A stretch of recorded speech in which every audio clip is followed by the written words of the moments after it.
Ice become one அப்படின்னா கண்கள் கிடையாது, ரெண்டு ஐஸ் சொல்லல அவங்க. ஆக்சுவலா ரெண்டு ஈகோஸ், நான் அப்படின்ற ஈகோ, அப்புறம் இறைவன் அப்படின்ற ஈகோ. இறைவனும் நானும் ஒண்ணு. சரி, எல்லாம் நம்ம ட்ரேட் பண்ணிட்டு இருக்கோம், இது எதுக்கு வேற வேற கரன்சி, எல்லாம் ஒரு கரன்சிய பண்ணிடலாம் அப்படின்ட்டு சொல்றதுக்கு ரொம்ப நாள் ஆகாது. அதை நம்ம வந்துட்டு சீக்கிரமாவே பார்ப்போம்னு நினைக்கிறேன்.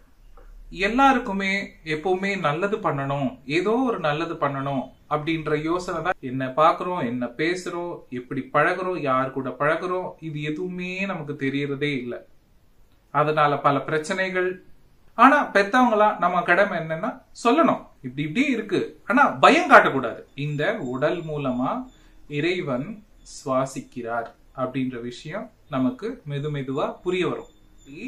எனக்குள்ள எப்படி இறைவன் இருக்கோ எல்லாருக்குள்ளயும் அப்படிதான் இருக்கு.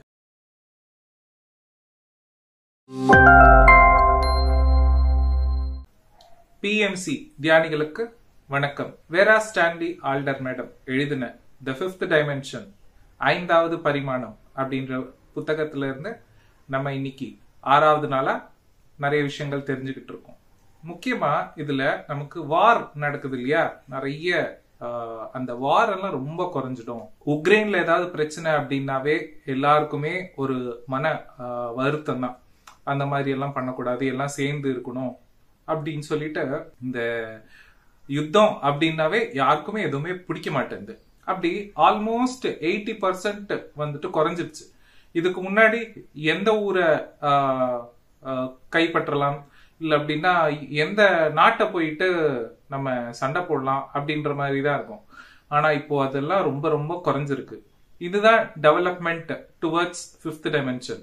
அப்புறமா டாக்டர்ஸ் அவங்க வந்துட்டு தர்மத்தோட அவங்க ட்ரீட்மெண்ட்டை கொடுப்பாங்க. அதர்மம் அப்படின்னா நம்ம ரமணா அப்படின்ற ஒரு மூவில பார்த்துருப்போம்ல, ஸோ அதை பத்தி எல்லாம் மறுபடியும் டீட்டெயிலா அதெல்லாம் பேச தேவையில்லை. அப்படி சில டாக்டர்ஸ் எல்லாம் இன்னுமே அப்படி இருக்கிறாங்க. அவங்க எல்லாருமே வந்து நல்லவங்களா மாறிடுவாங்க, தர்மத்தோட, லைக் உள்ளுணர்வோட. இதுக்கு இவ்வளவு சார்ஜ் பண்ணக்கூடாது, இந்த மனிதாபிமானம் அப்படின்னு சொல்லுவாங்க இல்லையா, அந்த மாதிரி எல்லாம் வர ஆரம்பிக்கும். ஈவன் டெரரிசம் கூட ரொம்ப ரொம்ப குறைஞ்சிரும்.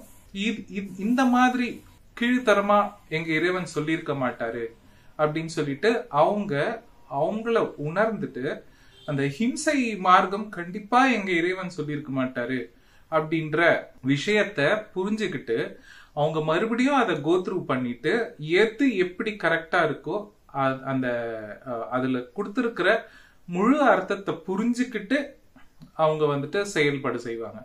அப்போ அது எல்லாமே என்னாகும், ரொம்ப அன்பா ரொம்ப அற்புதமான ஒரு உலகமா மாறிடும். இல்ல நான் ஹிம்சை மார்க்கத்துலதான் இருப்பேன் அப்படின்னு சொன்னா அவங்களுக்கு வந்துட்டு நம்ம கோல்டன் எரா, அந்த சத்தியுகத்துல அவங்களுக்கு வந்துட்டு இடம் இருக்காது.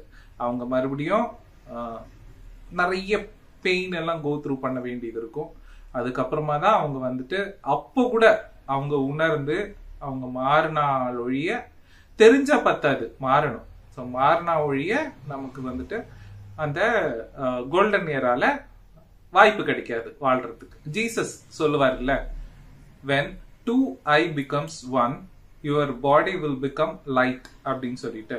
அப்போ அந்த 2 eyes become 1 அப்படின்னா கண்கள் கிடையாது, ரெண்டு ஐஸ் சொல்லல அவங்க. ஆக்சுவலா ரெண்டு ஈகோஸ், நான் அப்படின்ற ஈகோ, அப்புறம் இறைவன் அப்படின்ற ஈகோ. இறைவனும் நானும் ஒண்ணு அப்படின்ற நிலைய வந்துட்டு எப்போ எக்ஸ்பீரியன்ஸ் பண்றோமோ அப்போ நம்ம பாடி வந்துட்டு லைட்டா மாறிடும். இந்த மாதிரி விஷயங்கள் ஒன்னோட ஒண்ணு ஆகும்போது என்ன ஆகும் அப்படின்னா, நம்ம உடல் சம்பந்தப்பட்ட விஷயம் மட்டுமே இல்லாம நாடுகள் சம்பந்தப்பட்ட விஷயமும் ஒன்னா மாறிடும்.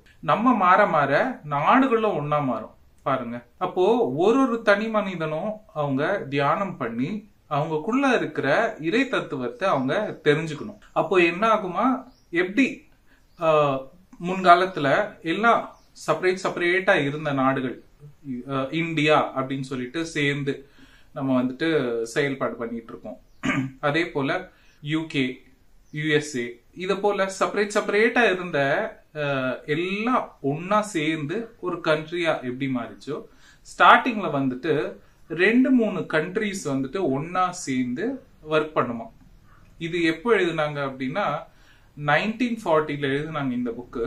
ஆனா ஆல்ரெடி இப்போ நான் ரீசெண்டா தான் ஒரு யூடியூப்ல ஒரு வீடியோ பார்த்தேன். என்ன அப்படின்னா சில ஒரு 3-4 கண்ட்ரி சேர்ந்து கரன்சியை வந்துட்டு ரிலீஸ் பண்ணிருக்காங்க. இதுல அதான் குறிப்பிட்டிருக்காங்க. ஃபர்ஸ்ட் வந்துட்டு ஒரு 3-4 கரன்சிஸ் ஒன்னா மாறும்.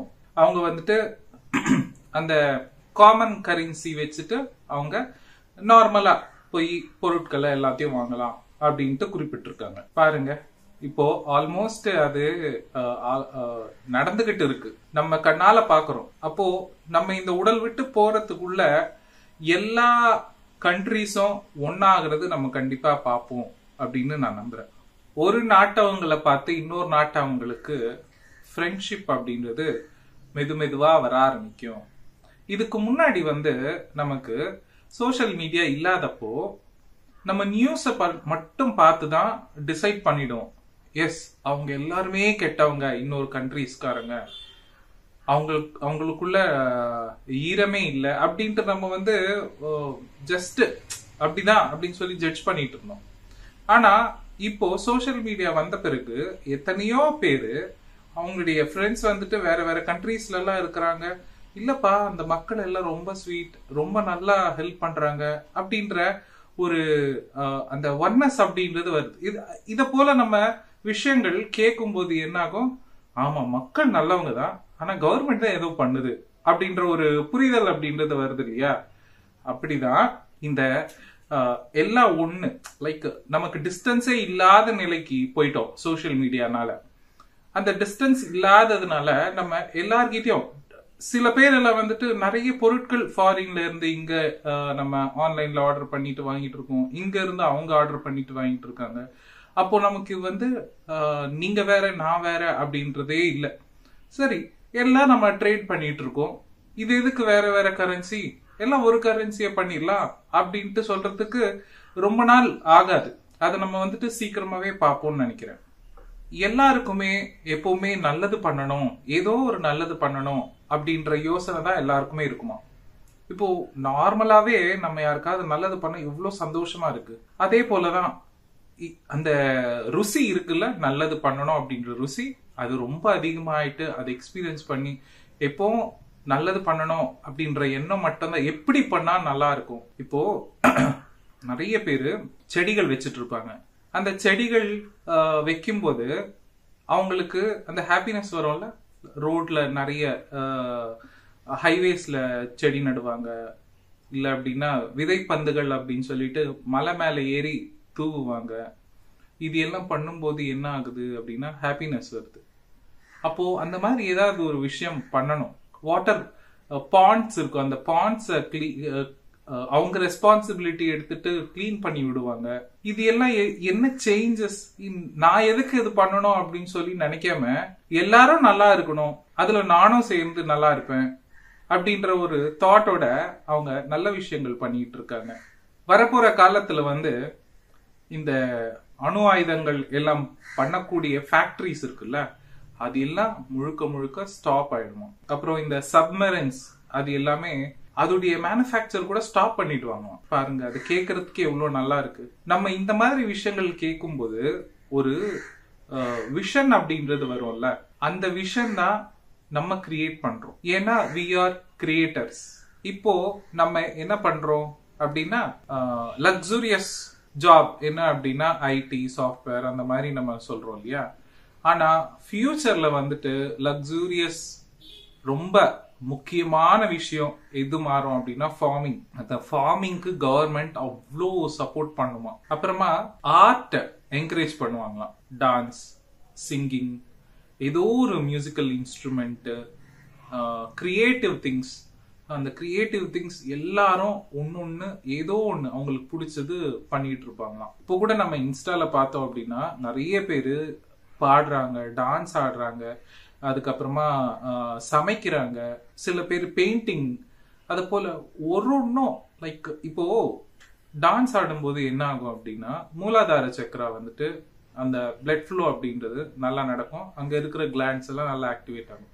அப்படி ஒரு கிளாண்டுக்கு ஒரு ஆர்ட் கனெக்ட் ஆயிருக்கும்.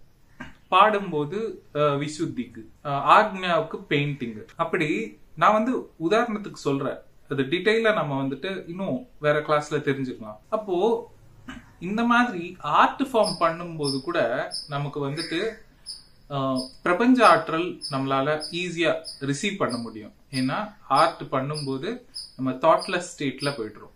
அந்த தாட்லெஸ் ஸ்டேட் போகும்போது நம்ம ஆட்டோமேட்டிக்கா எனர்ஜிஸ் நிறைய ரிசீவ் பண்ணிக்கிறோம். பூர் ரிச் அப்படின்ற ஒரு பவுண்டரியே இருக்கானா பாருங்க. ஜாதிகள் போயிடுச்சு, மதங்கள் போயிடுச்சு, அப்புறம் ஏழை பணக்காரங்கள் அப்படின்ற ஒரு எண்ணம் போயிடுச்சு. இது எல்லாமே எது மூலமா நடக்குது அப்படின்னா முழுக்க முழுக்க ஃப்ரெண்ட்ஷிப்னாலதான். இப்போ காலகட்டத்துல பசங்களுக்கு நான் சின்ன வயசுல நீ எந்த கம்யூனிட்டி அப்படின்னு சொன்னா நான் ஹிந்து அப்படின்னு தான் சொல்ல. இல்ல ஹிந்துல என்ன அப்படின்னு சொல்லி கேட்பாங்க. எனக்கு அவ்வளவா தெரியாது அந்த நேரத்துல, சின்ன வயசுல. அதுக்கப்புறமா இப்ப பெரியவங்க ஆன பிறகு கூட நிறைய கம்யூனிட்டிஸ் பேரு சொல்லி அவங்க அது அவங்க இது அப்படின்னு சொல்லும் போது எனக்கு அதை பத்தி நிச்சயமா தெரியாது. ஏன்னா எங்க வீட்டுல அதை போல சொல்லி வளர்க்கல. அப்ப நான் ஃபீல் பண்ணிட்டு இருந்தேன், என்னடா அது கம்யூனிட்டிஸ் பத்தி கூட எனக்கு தெரியலையே அப்படின்னு சொல்லி நான் பேடா ஃபீல் பண்ணேன். என்னை பத்தி அது கூட தெரியலையா அப்படின்னு சொல்லி. ஆனா அது தெரியாததே ரொம்ப ரொம்ப நல்லது. ஏன்னா அங்க ஜட்ஜ்மெண்ட் அப்படின்றது இருக்கு. நிறைய வேற வேற கேஸ்ட் அவங்க கல்யாணம் பண்ணிக்கணும். லைக் ஹிந்து முஸ்லிமை கல்யாணம் பண்ணிக்கணும், முஸ்லிம் கிறிஸ்டினை கல்யாணம் பண்ணிக்கணும். அப்படி ஃபுல்லா எல்லா ரிலீஜன் பிரேக் பண்ணி கல்யாணங்கள் நடந்ததுன்னா அடுத்த வர்ற ஜெனரேஷன் வந்து கண்டிப்பா ரிலீஜனுக்கு சண்டை போட மாட்டாங்க. இப்போ ஆல்மோஸ்ட் அதெல்லாம் பிரேக் ஆயிடுச்சு. இப்போ வேற நாட்டுக்கு போயிட்டு கல்யாணங்கள் நடக்குது. அது வந்து இன்னுமே ரொம்ப ஹெல்தியான ஒரு ரிசல்ட்டை கொடுக்கும் ஃபியூச்சர்ல. இத போல ஒன்னஸ்ல இருக்க இருக்க இருக்க என்ன ஆகும்னா நம்ம பூமியில எனர்ஜிஸ் ரொம்ப ரொம்ப அதிகரிக்கும். நம்ம சொன்னோம் இல்லையா, நம்ம பாடியில ஏதாவது ஒரு பகுதி, ஒரு நர்வ் ஏதாவது பிரச்சனையா ஃபீல் பண்ணா கூட ஹோல் பாடி எப்படி வந்துட்டு ஹெல்த் இஷ்யூஸை ஃபேஸ் பண்ணுதோ அப்படி இந்த பூமியில இருக்கிற நம்மளுடைய எமோஷன்ஸ், நம்மளுடைய தப்பான எண்ணங்கள் வந்து இந்த ஹோல் எர்த்தையே வந்துட்டு பாதிக்குது. அப்போ இதுக்கெல்லாம் என்ன சொல்யூஷன் அப்படின்னா ஃப்ரெண்ட்ஷிப். எல்லாரு கூடயும் சேர்ந்து பழகணும், அன்பா வாழணும். ஹிட்லர் இருக்கார். ஹிட்லர் மூலமா எத்தனை பேர் இறந்தாங்க? அதுக்கு ஹிட்லர் தான் காரணமா அப்படின்னா ஹிட்லருடைய பேரண்டிங் பார்த்தோம் அப்படின்னா ரொம்ப வேர்ஸ்டா இருந்தது. அவங்க அப்பா அவருடைய ஷூ காலால உதைப்பாராம். கூட பிறந்தவங்க இறந்திருக்காங்க, அவங்க பார்க்கும் போதே அடிச்சே கொண்டு இருக்காங்க.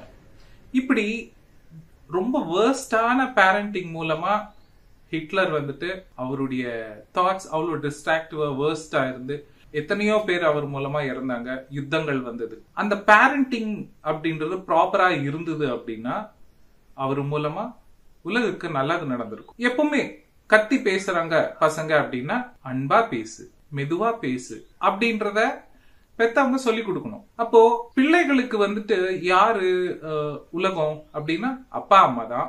அப்பா அம்மா எப்படி பேசுனா, வீட்டுல எப்படி இருந்தா அதே பசங்களுடைய சப்கான்சியஸ் மைண்ட்ல கூட போய் உட்கார்ந்துக்கும். அடிக்கிறதுனாலயோ திட்டுறதுனாலயோ கத்துறதுனாலயோ things will go more worse. ரொம்ப மோசமா கேவலமா போயிடும் இருக்கிறத விட. பேரண்டிங் அப்படின்றதே கல்யாணத்துக்கு முன்னாடி ஒரு சப்ஜெக்டா இருக்குமா ஃபியூச்சர்ல. அது ஆல்மோஸ்ட் வந்துடுச்சு. நம்ம இதுக்கு மேல வந்துட்டு மந்த்லி ஒன்ஸ் இது போல divine pregnancy, like spiritual parenting, கல்யாணத்துக்கு முன்னாடி எப்படி பையன் யோசிக்கணும், பொண்ணு எப்படி யோசிக்கணும் அப்படின்ற விஷயங்கள் எல்லாமே வந்துட்டு மந்த்லி ஒன்ஸ் நம்ம ப்ரோக்ராம்ஸா கொண்டு வர போறோம் ஆஃப்லைன்ல. அப்போ இது எல்லாமே நம்ம பிரமிட் மாஸ்டர்ஸ் நம்ம பண்ணிட்டு இருக்கோம். இந்த புக்ல எழுதினது எல்லாமே ஆல்மோஸ்ட். இப்போ நமக்கு ரிலீஜனே கிடையாது. முன்காலத்துல வந்துட்டு சிவனுக்கு ஏதாவது பூஜை நடக்குது, சிவனுக்கு ஏதாவது லைக் சிவனை பார்த்தா ஹரி பக்தர்களுக்கு பிடிக்காது, ஹரிய பார்த்தா சிவன் பக்தர்களுக்கு பிடிக்காது இல்லையா? அப்படி இருந்த காலகட்டத்துல இருந்து இன்னைக்கு நம்ம என்ன சொல்றோம், ஹரியும் சிவனும் ஒண்ணு, அது தெரியாத வாயில மண்ணு அப்படின்னு சொல்றோம். இப்போ பார்த்தா நம்ம எவ்வளவு ஓப்பன் மைண்டா லைக் ஜீசஸ் சொன்ன விஷயங்களை நம்ம வந்துட்டு இன்னைக்கு படிக்கிறோம், கேட்கிறோம். பகவத்கீதா சொல்ற விஷயங்கள் கேட்கிறோம், முருகன் சொன்ன விஷயத்த கேட்கிறோம். இப்படி நமக்கு காட்ஸ்லயே பவுண்டரிலெஸ்ஸா மாறிடுச்சு. அப்போ கண்டிப்பா இந்த வேர்ல்டு ஒரு கவர்மெண்ட் ஒரு கரன்சி வரும் அப்படின்றது அது கனவு மாதிரி இல்ல எனக்கு. அது நினைவு, அது நினைவு கண்டிப்பா அது நடக்க போகுது சூன். அது போல ஸ்பிரிச்சுவாலிட்டிக்கு வந்த பிறகும் நிறைய கம்யூனிட்டிஸா இருக்கிறோம். லைக் ஈஷா, அப்புறம் இல்லை அப்படின்னா வேதாத்ரி மகர்ஷி, வள்ளலார் சொசைட்டி அப்படின்னு சொல்லி செப்பரேட்டா இருக்குல்ல, அது கூட ஒன்னா மாறிடும். இங்க பவுண்டரிஸே இருக்காது.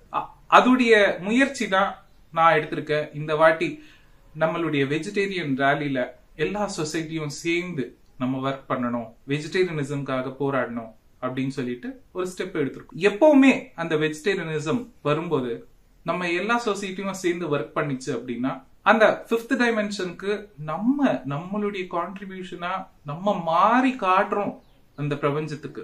ஆல் இஸ் ஒன் அப்படின்ட்டு. இன்னும் ஈகோ செல்ஃப் இருக்கே எந்து அப்படின்னு சொல்லிட்டு சோ அது செல்ஃப் செக் பண்ணிட்டு அது மெதுவா நம்ம கரெக்ட் பண்ணோம் அப்படின்னா கண்டிப்பா அதுல இருந்து வெளியே வந்துருவோம். இத பத்தி எல்லாம் அந்த பேரண்டிங்ல இருக்கும். பசங்களுக்கு கத்தி சொல்லும் போது அந்த கத்துறது மட்டும்தான் தன்னுடைய சப்கான்சியஸ் மைண்ட்ல போய் உட்காரும். அப்போ அவனுடைய ஃப்ரெண்ட்ஸ், அவன் ஃபியூச்சர்ல பெரியவன் ஆன பிறகு அவன் கத்துக்கிட்டது என்ன, கத்தி பேசுறது.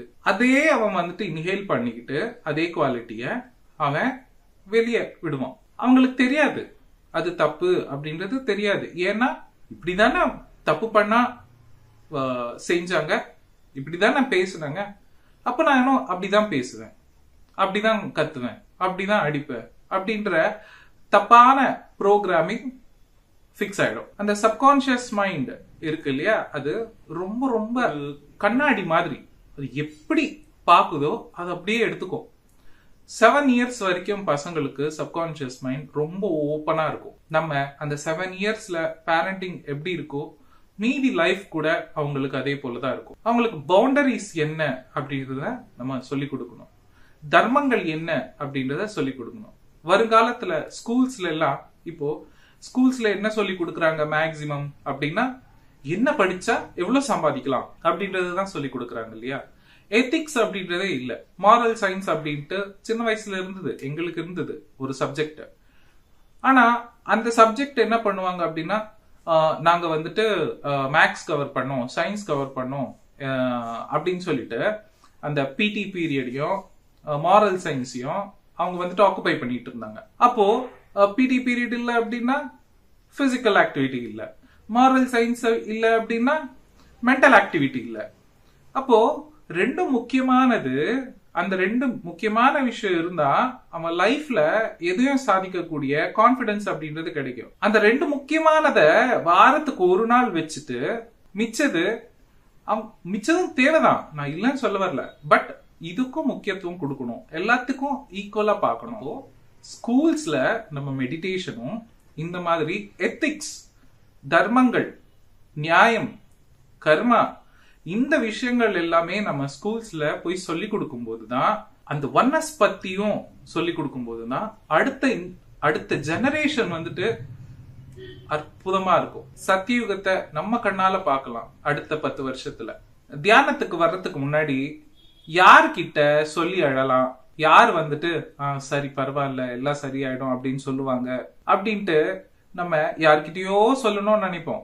சரி போன் பண்ணி பேசுவோம். அந்த ஆப்போசிட்ல இருக்கிறவனும் அவன் கஷ்டத்தை சொல்லுவான், இவங்க கஷ்டமும் அவங்க கஷ்டமும் சொல்லி கடைசியில என்ன திருப்திய கண்டோம் நம்ம? ஒண்ணுமே இல்ல. அப்புறம் தேவையில்லாதது பாக்குறது இல்ல. தியானத்துக்கு முன்னாடி என்ன பாக்குறோம், என்ன பேசுறோம், எப்படி பழகுறோம், யார் கூட பழகுறோம், இது எதுவுமே நமக்கு தெரியறதே இல்ல. அதனால பல பிரச்சனைகள். ஃப்ரெண்ட்ஸ் சும்மா இருப்பாங்களா, குடிக்கலாம் அப்படின்னு சொல்லி கூட்டிட்டு போவாங்க, ஸ்மோக் பண்ணலாம்னு கூட்டிட்டு போவாங்க, இன்னும் வேற என்னென்னமோ இப்போ இன்னுமே ரொம்ப அட்வான்ஸ்டா போயிட்டு இருக்காங்க பசங்க. அப்போ தியானம் அப்படின்றது இருந்தது அப்படின்னா ஓகே, உடல் அப்படின்றது ரொம்ப முக்கியம். இது கோவில் மாதிரி. இந்த பெட்ரோல் எப்படி நம்ம வந்துட்டு தேவை, காருக்கு என்ன தேவை, பெட்ரோல் தேவை, அதுல நம்ம கெரோசின் ஊத்த மாட்டோம் அப்படின்ற நாலேஜோட நம்ம பாடிக்கு என்ன தேவையோ அதை மட்டும்தான் நம்ம கொடுப்போம். தேவையில்லாததெல்லாம் நம்ம வந்துட்டு சாப்பிட மாட்டோம், அவாய்ட் பண்ணிடுவோம். தியானத்துக்கு வந்த பிறகு யாருக்கு எப்படி சொல்லி கொடுக்கலாம், என்ன கிளாஸ் அட்டென்ட் பண்ணலாம், என்ன யாருடைய எக்ஸ்பீரியன்சஸ் நம்ம கேட்கலாம், நமக்கு டவுட்ஸ் இருக்கு அப்படின்னா எந்த சீனியர் மாஸ்டருக்கு கால் பண்ணலாம், எந்த புக்கு படிக்கலாம், இப்படிதான் தாட்ஸ் போயிட்டு இருக்கு. பாத்தீங்களா, இது ஒரு அற்புதமான டெவலப்மெண்ட் தானே. ஃபியூச்சர்ல சைக்காலஜி அப்படின்றதே ஸ்கூல்ஸ்லயே கொண்டு வருவாங்களாம். எப்படி யோசிக்கணும், எப்படி பேசணும், சோ எப்படி அவங்க இருந்தாங்க அப்படின்னா அதற்கு ரீசன் என்ன. இப்போ நான் சைக்காலஜியே படிக்கல, ஆனா மெடிடேஷனுக்கு வந்த பிறகு யாருக்காவது ரொம்ப கோவமா இருக்கு, இரிட்டேட் ஆயிட்டு இருக்காங்க அப்படின்னா அவங்களுடைய பேஷனோ அவங்களுக்கு பிடிச்சதோ ஏதோ பண்ணல அப்படின்னு சொல்லி அர்த்தம். அப்போ அவங்க கிட்ட நம்ம உட்கார்ந்துட்டு டிஸ்கஸ் பண்ணும்போது அவங்களுக்குள்ள சின்ன வயசுல இருந்து ஸ்டாப் பண்ண விஷயங்கள் அதை மறுபடியும் வெளிக்கொண்டு அதை ஒர்க் பண்ண வச்சோம் அப்படின்னா அவங்களுக்குள்ள இருக்கிற அந்த கோபம் ஈஸியா மறையுது. நமக்கு பசி எப்படியோ ஆன்மாவுக்கும் பசி இருக்கும். இந்த உடலுக்கு இருக்கிற பசி வயிறு ரொம்பிடுச்சு அப்படின்னா போதும் அப்படின்னு சொல்லி தோணும்ல. ஆனா ஆன்மாவுக்கு இருக்கிற பசி எப்படின்னா புது புது விஷயங்கள் கத்துக்கிட்டே இருக்கணும் அப்படின்னு தோணும்.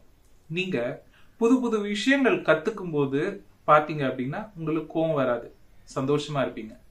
அந்த லர்னிங் எப்போ ஸ்டாப் ஆகுதோ அப்போ கோவம் அப்படின்றது கண்டிப்பா வரும். அதே நீங்க எர்த்துக்கு கொடுக்கணும், எர்த்துக்கு உங்களுடைய கான்ட்ரிபியூஷன் ஏதோ ஒரு மூலமா, அது இதுதான் அப்படின்னு சொல்ல முடியாது, உங்களுக்கு எது பிடிக்குதோ அது உங்க கான்ட்ரிபியூஷனா எர்த்துக்கு பிசிக்கலாவோ மென்டலாவோ இல்ல மணியாகவோ எப்படி உங்களால எது கொடுக்க முடியுமோ யூனிவர்ஸ்க்கு உங்க மூலமா நீங்க கொடுக்கும் போது நீங்க கண்டிப்பா அந்த ஹாப்பினஸ் எக்ஸ்பீரியன்ஸ் பண்ணுவீங்க. புது புது விஷயங்கள் கத்துக்க நமக்கு பூமி மேல அளவு கடந்த மரியாதை வருமா, நம்ம நன்றி செலுத்திட்டே இருப்போமா எப்பவுமே. ஏன்னா நமக்கு இன்னும் அதர் வேர்ல்ட்ஸ் பத்தி கிளியரா தெரியல, இந்த லோயர் வேர்ல்ட்ஸ் பத்தி ஒண்ணுமே தெரியல இல்லையா. இது தெரியதான் பூமியுடைய முக்கியத்துவம் எவ்வளோ அற்புதமான இந்த பூமி, இதுல இருந்துதான் நம்ம நிறைய கத்துக்கிட்டு இருக்கோம் அப்படின்றதே நமக்கு மெதுவா தெரிய வரும். நான் சொன்னேன் இல்லையா, சுக மகர்ஷி வியாசருடைய பையன், அவரு இந்த பூமிக்கு வந்த பிறகுதான் அவருக்கு எல்லா லிவிங் பீயிங் கூட கம்யூனிகேட் பண்றதே அவருக்கு இங்க இருந்துதான் தெரிஞ்சுதான். அப்போ எவ்வளவு அற்புதமான விஷயம். எனக்கு சின்ன வயசுல இருந்து ஆசை இருந்தது, அனிமல்ஸ் கூட கம்யூனிகேட் பண்ணணும், அதோடைய லாங்குவேஜ் எனக்கு தெரியணும், பேர்ட்ஸ் கூட கம்யூனிகேட் பண்ணணும், பிளான்ட்ஸ் கூட கம்யூனிகேட் பண்ணணும் அப்படின்ற ஆசை இருந்தது எனக்கு. ஆனா அதோடைய லாங்குவேஜ் எங்க என்ன லாங்குவேஜ் நம்ம கத்துக்கிட்டா அது கிட்ட பேசலாம் அப்படின்னு சொல்லிட்டு எங்கெங்கயோ சர்ச் பண்ண கிடைக்கல. எப்போ புரிய வந்தது அப்படின்னா நான் ஃபர்ஸ்ட் டைம் சைலன்ஸ் இருக்கும் போது எனக்கு புரிய வந்தது. Silence is language of God. மௌனம் தான் இறைவன் கிட்ட பேசக்கூடிய பாஷை. அப்போ எவ்வளவுக்கு எவ்வளவு நம்ம மௌனமா இருக்கிறோமோ அவ்வளவுக்கு அவ்வளவு நம்ம மெதுமெதுவா நம்ம பேர்ட்ஸ் கூட, அனிமல்ஸ் கூட, பிளான்ஸ் கூட இன்டராக்ட் பண்ண முடியும். ஒரு 4-5 சந்தர்ப்பங்கள் ஆச்சு என் லைஃப்ல. அது என்னுடைய எக்ஸ்பீரியன்ஸ் சொல்லும் போது நான் ஷேர் பண்ணேன். அது கண்டிப்பா எல்லாருனாலையும் முடியும். we can communicate with anything and with anyone because எல்லாருக்குள்ள இருக்கிறது அந்த டிவைன் தான். நம்ம சும்மா இருந்தா போதும். பத்ரி சார் சொல்லுவார், when you become zero you will become hero அப்படின்னு சொல்லிட்டு. எனக்கு ஸ்டார்டிங்ல புரியாம இருந்தது. எப்ப நம்ம நம்மளுடைய மைண்ட ஜீரோ ஆக்கிக்கிறோமோ அது எண்ணமற்ற நிலை, தாட்லெஸ் ஸ்டேட், தியான நிலை. அந்த நிலையில நம்ம எவ்வளவுக்கு எவ்வளோ நம்ம இருக்கிறோமோ அவ்வளவுக்கு அவ்வளோ நம்ம ஹீரோ ஆயிட்டு இருக்கோம் அப்படின்னு அர்த்தம். ஹீரோ என்ன பண்ணுவாரு, எல்லாருக்கும் நல்லதுதான் பண்ணுவாரு. நமக்கே தெரியாம நம்ம ஹீரோ ஆயிட்டே இருப்போம். அதுக்கு பண்ண வேண்டியது எல்லாம் சும்மா இருக்கணும், சஜன சாங்கத்தியம் பண்ணணும், புக்ஸ் படிக்கணும், நிறைய புக்ஸ். இது நமக்கு ஒரு நாளைக்கு ஒரு வாட்டியாவது கண்டிப்பா நம்ம இந்த 3 விஷயத்த கண்டிப்பா சொல்லுவோம். தியானம், சுவாத்தியாயம், சஜ்ஜன சாங்கத்தியம். ஃபியூச்சர்ல பசங்களை இப்படிதான் இருக்கணும், நீ இதுதான் படிக்கணும் அப்படின்ற வலியுறுத்த மாட்டாங்க. அது ஆல்மோஸ்ட் வந்துடுச்சு இப்போ. ஸோ அந்த பேரண்டிங்ல இது கூட சொல்லி கொடுப்பாங்க. கல்யாணத்துக்கு முன்னாடி உங்களுக்கு பசங்க பிறந்தாங்கன்னா ஃபியூச்சர்ல அவங்க வளரும் போது நீங்க இந்த மாதிரி ரெஸ்ட்ரிக்ட் பண்ணக்கூடாது அப்படின்றதெல்லாம் சொல்லுவாங்க. டிவைன் பிரெக்னன்சிலேயே சொல்லி கொடுப்பாங்க. அப்போ இந்த மாதிரி விஷயங்கள் சொல்லி கொடுக்கும்போது என்ன ஆகும் அப்படின்னா, அவங்களுக்கு ஒரு ஃப்ரீடம் அப்படின்றது கிடைக்கும். பசங்களுக்கு ஃப்ரீடம் இருக்கும்போது அவங்க நிறைய விஷயங்களை புது புது விஷயங்களை அவங்க எக்ஸ்ப்ளோர் பண்ணுவாங்க, சாதிப்பாங்க. சின்ன வயசுல இருந்து நம்ம பார்த்திருப்போம், நீ 2 நாள் அது பண்ணுவ, 2 நாள் இது பண்ணுவ, ஒண்ணுத்துல ப்ராப்பரா இருக்க மாட்டியா அப்படின்னு சொல்லிட்டு திட்டுவாங்க. அப்போ இவ என்ன பண்ணுவான், சரி நம்மள ரொம்ப குறைச்சல எடை போடுறாங்க, நம்ம ஏதாவது ஒண்ணு ப்ராப்பரா பண்ணுவோம் அப்படின்னு சொல்லி பிடிக்காம இருந்தா கூட அவங்க கஷ்டப்பட்டு அதை அக்செப்ட் பண்ணிட்டு செஞ்சுட்டு இருப்பாங்க.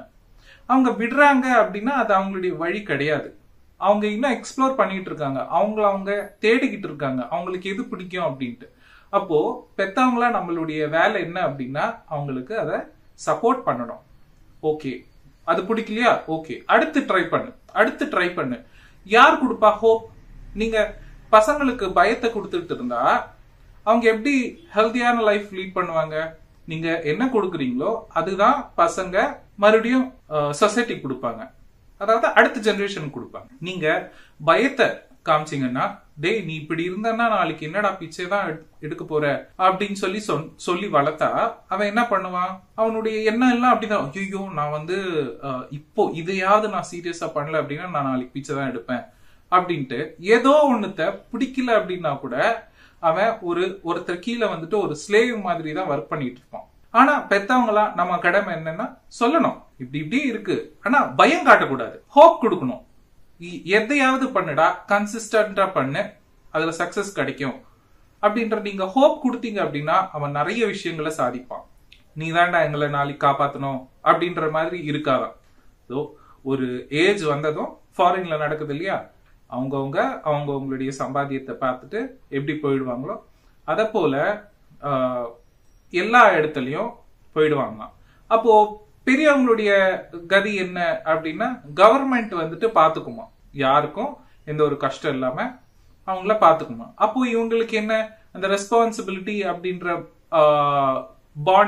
பவுண்டரி விட்டு அவங்க ஃப்ரீயா எங்க வேணாலும் போயிட்டு எப்ப வேணாலும் எந்த விஷயம் வேணாலும் புது புது விஷயங்களை கத்துக்கிறது, நிறைய விஷயங்களை எக்ஸ்ப்ளோர் பண்றது, அந்த மாதிரி அவங்களுடைய மைண்ட் இன்னும் அதிகமா லைக் லிமிட்ல இருந்து அன்லிமிட்டா அவங்க யோசிக்கக்கூடிய தன்மை அதிகரிக்குமா. இறைவா என்ன காப்பாத்து, இல்லன்னா ஏதோ ஒரு ராகுவோ கேத்துவோ சனியோ என்ன காப்பாத்து அப்படின்னு சொல்லிட்டு நம்ம ஐஸ் வைக்கிறதுக்காக கோவிலா போயிட்டு பிரதட்சணம் எல்லாம் பண்ணுவோம். இல்ல அப்படின்னா இந்த எள்ளு கொடுக்கறது, தீபம் ஏத்துறது, இந்த மாதிரி எல்லாம் பண்ணிக்கிட்டு இருப்போம் இல்லையா. அது எதுவுமே இருக்காது. ஏன்னா நமக்கு புரிஞ்சிச்சு இறைநிலை நமக்குள்ளதான் இருக்கு அப்படின்னு சொல்லிட்டு. அப்போ செல்ஃபா நம்ம எல்லாத்தையும் ஒர்க் பண்ணிப்போமா, அதிகமான நேரம் தியானம் பண்றது, அதிகமா அவேர்னஸ்ல இருக்கிறது, நல்ல விஷயங்கள்ல கேட்கறது, காப்பாத்துங்க அப்படின்ற வார்த்தையே வராதான்.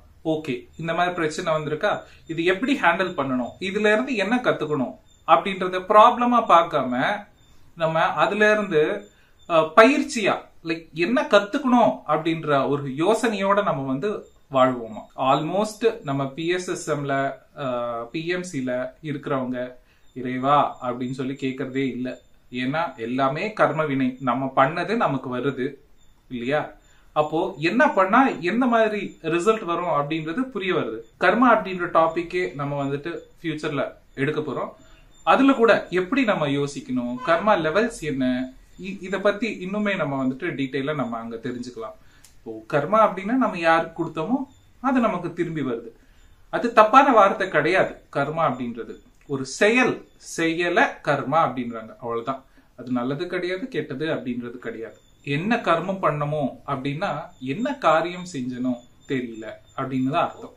என்ன காரியம் செஞ்சனோ அதுக்கு நான் தான் பொருள் அப்படின்றது நமக்கு வந்துட்டு மெதுவா புரிய வரும்ல, நம்ம தான் காரணம் அப்படின்ற விஷயமே தெரிய வரும். அப்போ நமக்குள்ள இறைவனை நம்ம மூலமா இறைவன் சுவாசிக்கிறார் அப்படின்ற விஷயம் மெதுவா நமக்கு புரிய வருமா. இந்த உடல் மூலமா இறைவன் சுவாசிக்கிறார் அப்படின்ற விஷயம் நமக்கு மெதுவா புரிய வரும். எனக்குள்ள எப்படி இறைவன் இருக்கோ எல்லாருக்குள்ளயும் அப்படிதான் இருக்கு. பிரிசம் நம்ம சின்ன வயசுல வந்துட்டு இந்த சயின்ஸ்ல எல்லாம் பார்த்திருப்போம். ஒரு லைட் உள்ள என்டர் ஆகும், அதுக்கு 7 ரேஸ் வரும், ரெயின்போ வருது இல்லையா.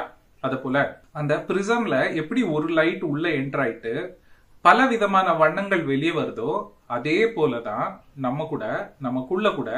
நமக்குள்ள இயற்கையில, மிருகங்கள்ல, பறவைகள்ல, மீன்கள்ல, எல்லாத்துக்குள்ள, கிரகங்கள்ல, வேற ஹையர் மாஸ்டர்ஸ்குள்ள, லோயர் மாஸ்டர்ஸ்குள்ள, எல்லாருக்குள்ள இருக்கிறது அந்த ஒரே லைட் தான். Thank you masters. நாளைக்கு நம்ம இன்னும் அற்புதமான ஞானத்தோட தொடரலாம்.